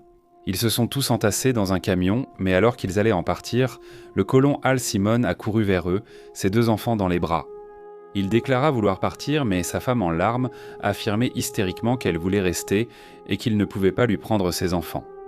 Dans la confusion, Ryan annonça qu'il resterait pour servir d'intermédiaire au couple et tenter de trouver un accord. Et il accepta de partir le lendemain à la place. D'ici là, il pensait qu'il pourrait y avoir plus de colons qui voudraient en partir. Mais de façon inquiétante, Jones et ses partisans les plus fidèles observèrent la scène alors que le tumulte se déroulait, chuchotant entre eux. Puis, juste au moment où le camion partait, hué par les colons restants, un homme petit et frêle portant un poncho s'est précipité vers le camion et a déclaré que lui aussi voulait fuir Jonestown. Cet homme, c'était Larry Layton. Le groupe sur le départ s'est immédiatement méfié. Larry était l'un des disciples les plus dévoués de Jones. Il n'aurait jamais quitté l'homme qu'il vénérait. Mais malgré leurs inquiétudes, il est quand même monté dans le camion. Alors que le camion s'éloignait, Ryan se tenait sur le pavillon en train de parler au conseiller juridique de Jones. Quand soudain, l'un des colons, un homme nommé Don Sly, a foncé sur Ryan par derrière et lui a mis un couteau sous la gorge. Heureusement pour Ryan, les 2 conseillers juridiques sont intervenus et ont réussi à plaquer Sly au sol avant que Jones ne l'entraîne de force. L'attaque insensée contre Ryan a changé la donne. Cela avait clairement été fait sur ordre de Jones. Les avocats de Jonestown craignaient désormais les conséquences d'une tentative d'attentat contre un membre du Congrès. Ryan, bouleversé par la tentative, voulait partir tout de suite. Heureusement pour lui, le camion s'était enlisé plus loin sur la piste, et Ryan a trébuché dans la boue pour rejoindre les autres et s'échapper. Jonestown, Richard Dwyer a courageusement accepté de retourner à Jonestown après leur départ sans encombre et a cherché les Simmons. Après les départs, les avocats de Jones ont déclaré qu'à part l'attaque malheureuse de Sly, la visite s'était bien passée, mais Jim Jones n'était pas d'accord. Il savait ce qui allait arriver. Car à l'arrière-plan, 7 ou 8 hommes armés étaient démontés à bord d'un tracteur et d'une remorque et étaient sortis de Jonestown. Peu après la sortie des hommes armés de Jonestown, Jim Jones était au téléphone avec son fils Jimmy, qui se trouvait à Georgetown avec l'équipe de baseball de Jonestown, ainsi qu'avec ses frères Stephen et Tim. Jimmy a reçu l'appel au siège du temple à Lahama Gardens. Son père a dit « Tu vas voir Monsieur Fraser ?» C'était le code annonçant que tout devait mourir. Sharon Amos, l'une des disciples les plus dévouées de Jones, se trouvait également au siège et était au courant du plan, et Jimmy craignait qu'elle ne transmette le message au bureau du temple à San Francisco. Jimmy et ses frères tentèrent désespérément de faire changer d'avis leur père. Et Stéphane a dit à l'entraîneur de basket, Lee Ingram, de contacter par radio le bureau de San Francisco et de leur dire de ne rien faire avant d'avoir de ses nouvelles. Les 2 frères se sont alors précipités dehors pour essayer d'aller chercher de l'aide. Pendant ce temps, le camion transportant Ryan et les défecteurs est arrivé à la piste d'atterrissage de Port Katuma, s'attendant à embarquer dans leur avion. Mais étrangement, il n'y avait aucun avion en attente. 2 avions sont finalement arrivés, mais il n'y avait pas assez de place pour tous les passagers. Il a donc été décidé que tous les défecteurs devaient repartir, ainsi que les membres de l'équipe de presse. Avant l'embarquement, les médias ont demandé une ultime interview. Alors que l'interview se terminait et que les passagers embarquaient, le tracteur et la remorque ayant suivi le groupe depuis Johnstown avancèrent vers eux sur la piste. Comme on le soupçonnait, Larry Layton était un infiltré. Il a sorti un pistolet et a commencé à tirer. Des coups de feu tirés par les hommes du tracteur et de la remorque ont suivi, et plusieurs personnes ont été touchées, blessées ou tuées. Les hommes sont remontés calmement dans leur tracteur et sont repartis. Fait remarquable, 4 soldats guyaniens armés qui se trouvaient tout près ont choisi de ne pas intervenir et sont simplement restés là à regarder l'horreur se dérouler. Les toutes premières secondes de la fusillade ont été filmées par le caméraman de NBC, Bob Brown, grâce à un enregistrement vidéo ENG. Avec Greg Robinson, Don Harris et la transfuge du temple Patricia Parks, Leo Ryan a été tué sur le coup. Il a reçu plus de 20 balles lors de cette attaque ciblée. Jackie Spear, Sung Doyer Reiterman et Anthony Katsaris faisaient partie des 9 blessés.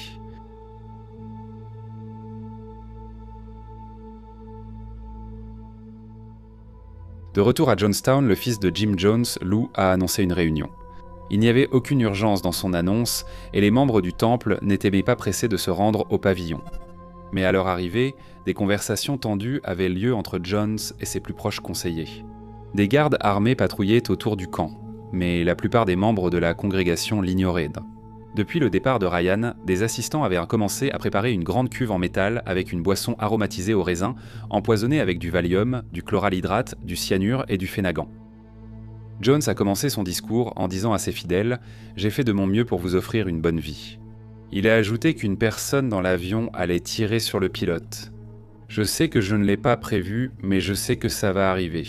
Ils vont tirer sur le pilote et l'avion va s'écraser dans la jungle. Mieux vaut qu'aucun de nos enfants ne reste à la fin, car ils vont sauter en parachute sur nous. » Il a exhorté ses fidèles à être gentils avec les enfants et les personnes âgées. Prendre la potion, comme en Grèce antique, et passer de l'autre côté paisiblement en affirmant ne pas se suicider. C'était un acte révolutionnaire. À un moment pendant le sermon, le tracteur et la remorque sont revenus à Johnstown, et les hommes ont déclaré triomphalement que Ryan était mort, ainsi que certains autres. Pendant ce temps, le médecin et les infirmières de Johnstown sont apparus avec des paquets de seringues remplis de poison. Elles étaient prévues pour les bébés et jeunes enfants. Jones voulait que les enfants meurent d'abord, scellant ainsi le sort de tous, car parents et anciens n'auraient en plus de raison de vivre sans eux. Avec les gardes armés encerclant tout le monde et les enfants pleurant et criant, les membres du personnel médical munis de seringues commencèrent à faire couler du poison dans la gorge des tout petits bébés. Le temple du peuple enregistrait presque tous les sermons de Jones, et ce dernier ne fit pas exception. Voici des extraits de cet enregistrement. Attention, c'est horrible, très triste et troublant. Nous vous recommandons la plus grande prudence avant de l'écouter. On pense que le micro était orienté de façon à ne pas capter certains des cris des parents et des enfants mourants.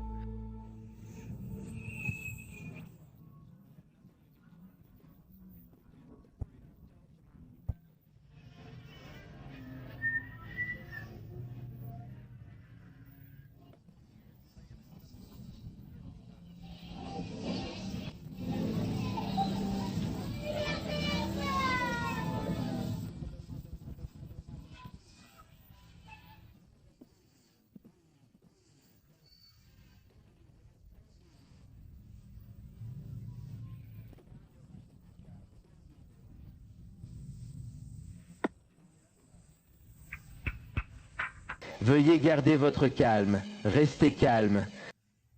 Dis-moi que ça ne fera pas mal si tu restes calme. Si tu restes calme, si tu restes... Calme, je te le dis, peu importe les cris ou les plaintes angoissées que tu entends. La mort vaut 1 million de fois mieux que 10 jours de plus de cette vie. Si tu savais ce qui t'attend, si tu savais ce qui t'attend, tu serais content de partir ce soir. La mort, la mort. La mort est commune à tous. Chez les Esquimaux, ils acceptent la mort avec sérénité. Soyons dignes, soyons dignes. Si vous arrêtez de dire qu'ils meurent, si vous les adultes arrêtez un peu ces bêtises, je vous demande d'arrêter. Vous énervez vos enfants alors qu'ils partent tranquillement. Se reposer. C'était le bruit de centaines d'enfants forcés par leurs parents et les membres de Johnstown à avaler du poison. Cela soulève l'une des questions les plus difficiles sur cette tragédie. Comment un seul homme a-t-il pu avoir autant de contrôle sur ses fidèles, au point de pousser des parents aimants à anéantir leurs propres enfants de la manière la plus brutale ? Contrairement à ce que Jim Jones affirmait, la mort par cyanure n'était ni indolore ni rapide. Le poison injecté dans la bouche des enfants avec une seringue provoquait des convulsions, de l'écume à la bouche, des difficultés à respirer, puis perte de connaissance. C'était une manière horrible et terrifiante de mourir. Dans un autre rebondissement, l'épouse de Jones a tenté en vain d'arrêter son mari. Elle lui a crié « Tu ne peux pas faire ça !» Cependant, Jones savait combien Marcelin tenait à ses enfants. Il lui fit donc croire que ses 3 fils, partis avec l'équipe de basket à Georgetown, avaient eux aussi suivi ses instructions et étaient bel et morts, ou allaient en mourir. Il savait que Marcelin ne voudrait pas vivre sans ses enfants. À son insu, ses 3 fils tentaient désespérément d'empêcher la tragédie, mais ils n'avaient pas réussi à obtenir d'aide de l'ambassade des États-Unis à Georgetown. Après que les gardes ont entendu parler de la fusillade sur la piste d'atterrissage, ils n'ont pas non plus pu empêcher Sharon Amos de se suicider et de tuer ses enfants au siège du temple à Georgetown, lorsqu'ils sont revenus après avoir tenté d'obtenir de l'aide. Sharon avait emmené ses enfants Leanne, 21 ans Krista, 11 ans et Martin, 10 ans dans une salle de bain où elle a tué Krista puis Martin. Elle a ensuite demandé à Leanne de l'aider à mourir avant que Leanne ne retourne le couteau contre elle-même. Les 4 ont été retrouvés morts dans une mare de sang. De retour à Johnstown, alors que la nuit commençait à tomber, les cris avaient cessé et le camp était d'un silence mortel. À ce moment-là, le monde extérieur n'avait aucune idée de ce qui s'était passé. Mais lorsque la nouvelle de l'assassinat de Leo Ryan a commencé à filtrer, soudain tout le monde a prêté attention. Et ce n'était plus qu'une question de temps avant que la tragédie complète ne soit révélée. Le dimanche 19 novembre 1978, des troupes de la force de défense du Guyana sont entrées dans le complexe de Johnstown. La scène était horrible. Il y avait des corps partout, mais au milieu du carnage, une vieille dame titubait. Elle s'appelait Hyacinthe Trash, âgée de 76 ans. Apparemment, elle a compris ce qui se passait et s'est cachée sous son lit jusqu'à ce que les suicides soient terminés. On dit souvent qu'Hyacinthe est la seule survivante de Johnstown. Bien qu'un premier rapport de presse ait indiqué qu'une deuxième personne avait été retrouvée vivante, un homme de 79 ans, Grover Cleveland Davis. Il semblait que tout le monde était mort, y compris les chiens de la colonie et Monsieur Muggs, le chimpanzé de compagnie qui avait été abattu. Des gobelets en plastique, des sachets de Flavor Aid et des seringues jonchaient la zone où reposèrent les corps. L'horreur de la scène était aggravée par la chaleur et l'humidité. Cela signifiait que la décomposition avancée avait déjà commencé et des asticots ainsi que des vermines rongeaient dans les corps. Beaucoup des cadavres avaient dégonflé et avaient éclaté. Jim Jones était étendu, gonflé sur le pavillon. Il avait été abattu, tout comme son amante, Annie Moore, qui a été retrouvée dans le cottage de Jones. Ils étaient les 2 seules personnes mortes par balle, bien que Moore ait également ingéré une dose mortelle de cyanure. Tous les autres étaient morts empoisonnés et certains présentaient trop des abcès visibles sur la peau, ce qui indiquait qu'il avait été injecté avec le poison mortel, peut-être de force, après avoir refusé de le boire. Au début, il y avait une confusion concernant le nombre de corps retrouvés, avec des estimations descendant jusqu'à 383, ce qui donnait de l'espoir aux proches des habitants de Johnstown. Cependant, il est vite apparu que ce chiffre était complètement inexact, et il a ensuite été confirmé que le nombre total de morts s'élevait à l'incroyable chiffre de 918. Cela comprenait les 4 personnes tuées sur la piste d'atterrissage, ainsi que Sharon Amos et ses 3 enfants. À Johnstown, près de 300 enfants sont morts, y compris Marcelin et les enfants adoptifs adultes de Jones, Lou et Agnès, ainsi que les 2 jeunes fils de Jones, Kimo et John. Victor, par ses amantes, ainsi que 5 de leurs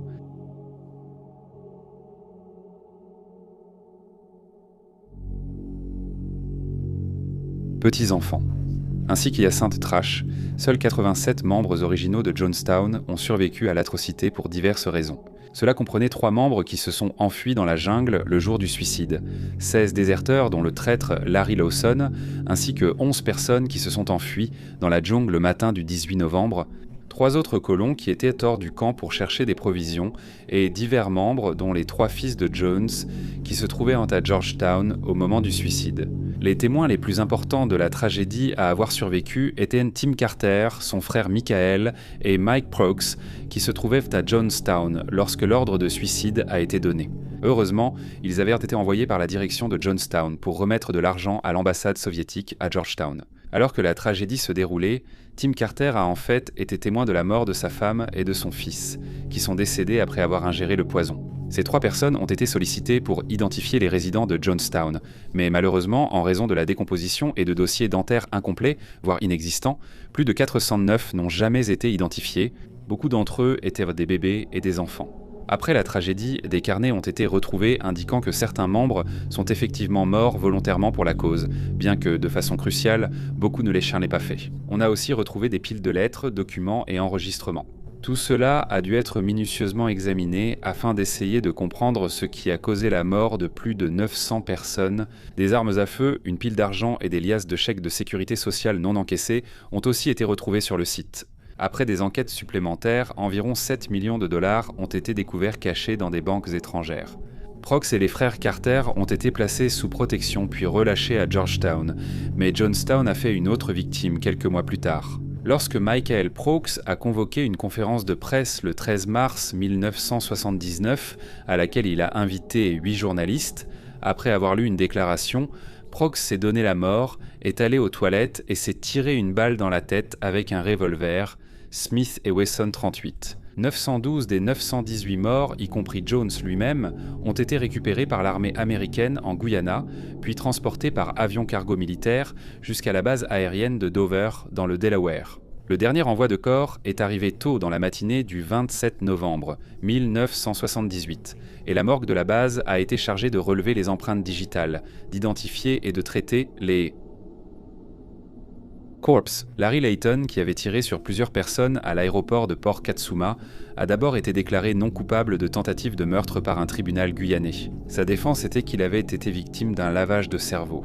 Cependant, après avoir été expulsé vers les États-Unis, il a été jugé et reconnu coupable de complot, ainsi que de complicité dans le meurtre de Ryan et de tentative de meurtre surdoyé. Layton a été libéré sur parole en 2002 et il est la seule personne à avoir jamais été tenu pénalement responsable des événements de Jonestown. À la fin du mois de février 1980, Al et Jenny Mills, anciennement Deanna et Alma Myrtle, cofondateurs du groupe des proches inquiets, ainsi que leur fille, ont été abattus comme lors d'une exécution dans leur maison en Californie. Eddie Mills, le fils d'Al et Janie, était soupçonné d'être impliqué, mais aucune accusation n'a été retenue contre lui. L'affaire reste non résolue. Les corps de plus de 400 personnes décédées à Jonestown sont enterrés dans une fosse commune au cimetière Evergreen à Oakland, en Californie. Un mémorial en leur honneur a été érigé dans le cimetière. Jim Jones a été incinéré et ses cendres ont été dispersées en mer. Après la tragédie, le complexe de Jonestown a été entretenu par le gouvernement guyanais. Le gouvernement a ensuite autorisé sa réoccupation par des réfugiés Hmong du Laos pendant quelques années.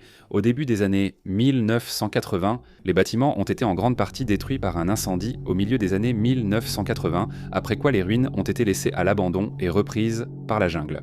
Cependant, en 1998, Jim Jones Jr., le fils adoptif du chef de la secte, est retourné sur le site avec une équipe de journalistes et a découvert les restes rouillés d'un fût de pétrole près de l'ancienne entrée du pavillon. Jim a immédiatement reconnu le fût comme étant celui utilisé pour mélanger les boissons lors des exercices White Night, pensant qu'il avait servi à contenir la boisson. Un mélange de poison et de boissons aromatisées au raisin lors de la soirée du 18 novembre 1978. En 2003, le site a été nettoyé par une équipe de télévision qui enregistrait une émission spéciale pour le 25e anniversaire de l'événement. Ils ont trouvé un moulin à manioc intact et les restes d'un tracteur, probablement celui utilisé par les tireurs de la piste d'atterrissage. Un générateur, un classeur, un camion renversé près de la maison de Jones, une pompe à carburant et d'autres petits objets divers.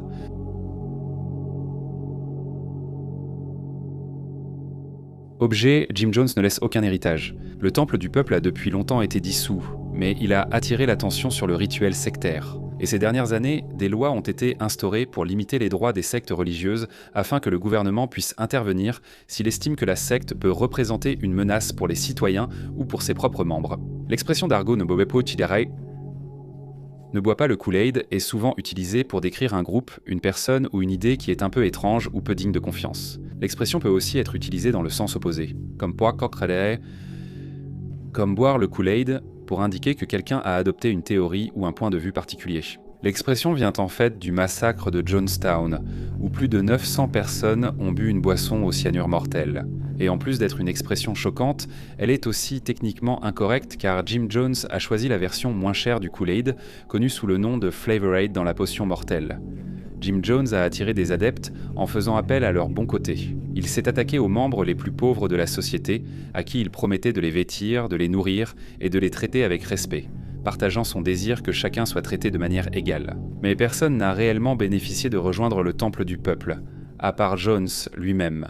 Et la plupart des membres ont sacrifié tous leurs biens personnels ainsi que leur argent pour lutter pour la cause qui, en fin de compte, leur coûterait leur